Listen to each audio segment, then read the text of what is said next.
welcome to day 28 of the Big Macs Challenge. So today is kind of weird for me. So I slept yesterday after I got off work, but not till later. And then I got up and I had to go to work last night for a training session. So I got up at I got up when I woke up, which was 8:25 at night. And I've been up since then. It's now 1:20. So I went to work and did my training session thing that I had to do, and then hung out at work for a little bit and visited because everybody at my house was in bed by that point anyway. And then came back home. And I'm going to make something that I wanted to make before, but it's kind of a lengthier process for making something. I don't think it's difficult by any stretch, just a little bit lengthier process. So I have time. It's only 1:20. I don't have to leave for work till 5. I do need to shower still and all that good stuff, but I thought we would get this started. So the first thing, this is a lentil walnut mushroom burger. So when I posted my photo of the little meatballs that I made, which were very good by the way, someone on Instagram had commented that, hey, that looks really great. I love the texture of a lentil mushroom product. You should try it with this. And so this recipe is actually from, I think it's Moosewood Cookbook. That's a thing, right? I think that's a vegetarian cookbook from like the 70s or something. I swear that's what I remember. But anyways, I will definitely put a link in the description box below. And I think it's under hashtag Moosewood Cookbook. Don't quote me on that. I'll put it in the description box below because I'm not 100% sure. Anyways, so the recipe basically, first thing that you do is you take lentils. And you take 3/4 of a cup of lentils and cook it in 1.5 cups of water. I don't have any lentils.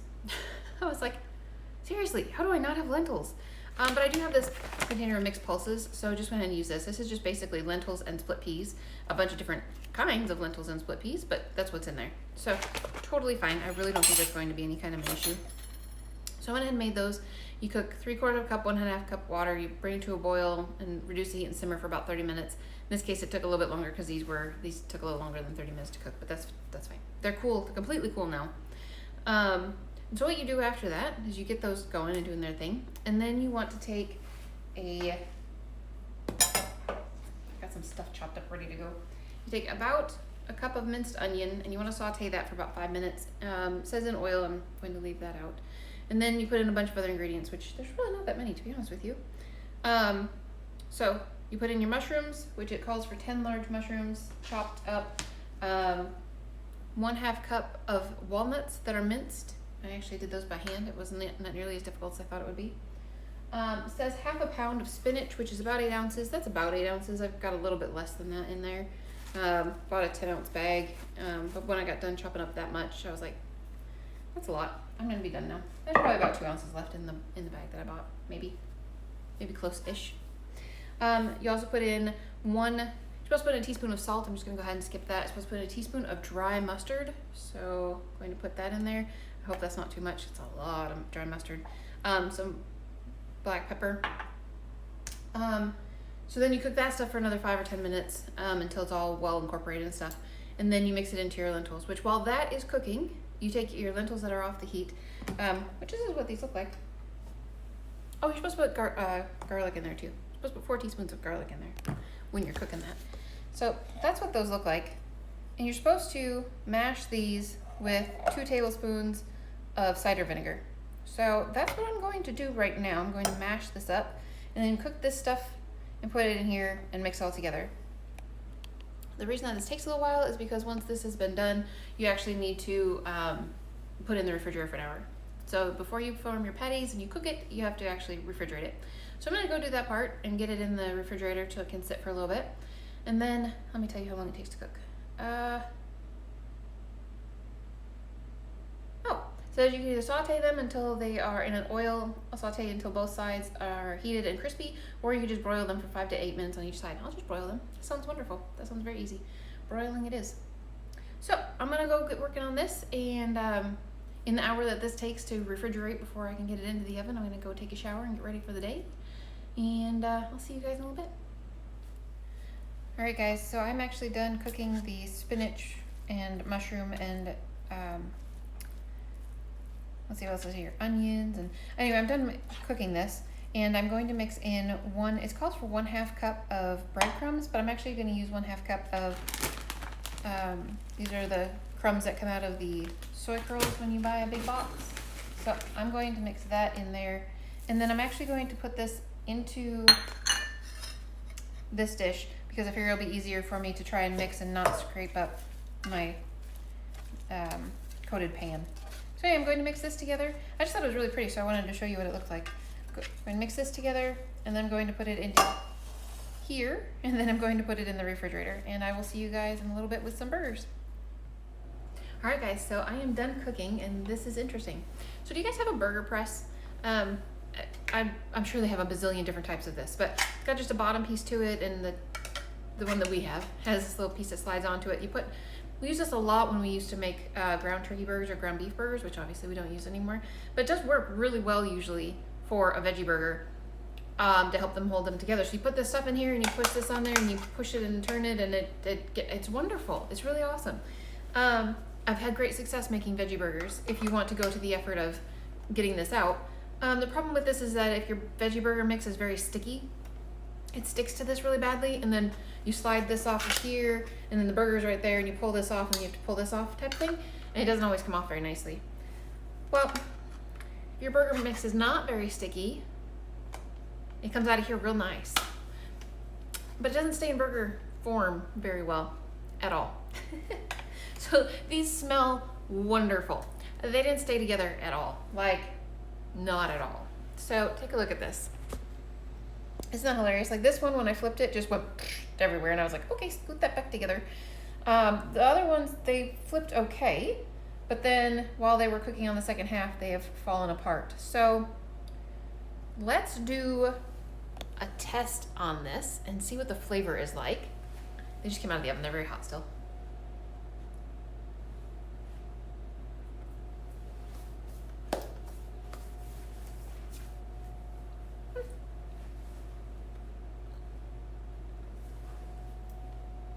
It's good. I'm super impressed with the amount of flavor based on the fact that there's I didn't put any salt in there. I have to say, I've got a lot of really favorite burgers recipes, to be honest with you. Chef AJ's Chipotle bean burger is probably still one of my favorite recipes. And then there's a bean and oat burger recipe that actually has ketchup and mustard in it. It reminds me like I'm making cheeseburger chowder or something like that. Totally doesn't come out that way, but it has a bunch of carrots and oats, and that is a really, really good burger too. This is fine. It tastes really good, and I'm very excited about eating it with my fermented food of choice today, which is sauerkraut. And I also made some Thousand Island dressing. So I'm real excited about this flavor-wise. I just don't know what we're gonna call this because those are not gonna be burgers. That's gonna be burger crumble. What do you call it when it does that? I don't know. So anyways, I am actually very excited about this. I think it's going to taste really, really good. It's not really the way it's supposed to be. I did do the math on these, and so it turned out that, let's see, 59 point something grams of fiber in the whole entire thing. That was with using the soy curl crumbs rather than using breadcrumbs. I didn't try to figure out using breadcrumbs what it would have been. So yeah, that's actually pretty awesome. So if I ate all 6 burgers, that would be 60 grams of fiber for the day. Plus I'm going to have some of the sauerkraut, which has I don't know how much it has because it's measured in 2 tablespoon amounts. And then it has 1 gram or less than 1, I think it says. Less than 1 gram with 2 tablespoons, right? Yeah, 2 tablespoons. So if it measured an actual amount that somebody might eat, a 1/4 of a cup or a 1/2 a cup or something, 1/3 of a cup, I don't know. Maybe you would get an accurate statement of how many actual grams there are in there. I have no idea. So we're just gonna say 0 because I don't know. I have an hour before I need to leave for work, so I've got plenty of time to figure out what I'm gonna do with this in terms of making it into a meal. But this is what I'm going to eat for the day. I'm probably going to take an apple with me. I have not eaten yet, but I'm not actually hungry yet either. I had a huge glass of water when I got up because I was crazy thirsty before I went to my meeting last night. And I just haven't been hungry since then. So sometimes that's not a good sign. Sometimes that means in a couple of hours I'm gonna be starving for 7 hours straight, and no amount of food that I eat is gonna take care of that. It happens, whatever. So I'm gonna take an apple with me. I'm gonna take 6 burgers probably with me because there's not really much sense in, maybe I'll just take 4. I don't know. I'm not sure yet. I'll let you know later when I put this together, I end up taking with me. But I need to go and try and figure out a way to make this into a picture for a thumbnail. I don't know how to make this into a picture for a thumbnail because I don't know what to do with it. It's that I can't move them because they're just going everywhere. So we shall see what happens. Anyway, regardless of the shape of the form that it's going to end up in, it tastes wonderful. So it's very, very good. So, all right, that's it for me for now, guys. I will see you guys again for some exercise tonight. By the time I get home tonight, I am going to be exhausted because I will have been up for almost I've been up for about 22 hours by the time I get home tonight. So it'll be a very, it may be, you never know, sometimes I have more energy than you think. It might be an unenthusiastic exercise, meaning I'm just kind of half-assed, but we'll see. Alrighty guys, that's it for me. I will talk to you guys again tonight, and I hope you're having a great day so far. Alright guys, so I'm home. I'm actually upstairs in my closet getting ready to get changed to go exercise. And I wanted to talk to you about food real quick. I was going to go plug my phone in because it's almost dead. So burgers that did not stay in the shape of burgers, however, tasted wonderful. So that was like lentil mushroom hash or whatever. I don't know what we're going to call that, but it was very good. My husband had it for lunch as well. I left, I had 4 burgers, so that would be 40 grams there. And then I had an apple, which would be another 3. Did I eat anything else today? No, that's it. Anyways, it was plenty of food. It was like very, very filling. Those lentils and mushrooms were, I mean, very, very filling. And the, I imagine that the, what was it, walnuts or pecans? It was walnuts. Yeah, I bet you those probably helped a lot too because they're pretty high in fat. And for some reason, fat stuff makes me feel fuller for longer. I don't know. I know it's not supposed to be like that, but it is. Anyways, I can't remember if it's a pace day, so a cardio, or if it's a yoga day, but I think it's a cardio day. So we're going to do cardio because I can't remember which day it is, but I'm pretty sure it's cardio today. So I'm going to go get some clothes off and get my phone plugged in before it dies because it's like at 3% battery at this point. And yeah, that's it for me for today, and I will see you guys again tomorrow.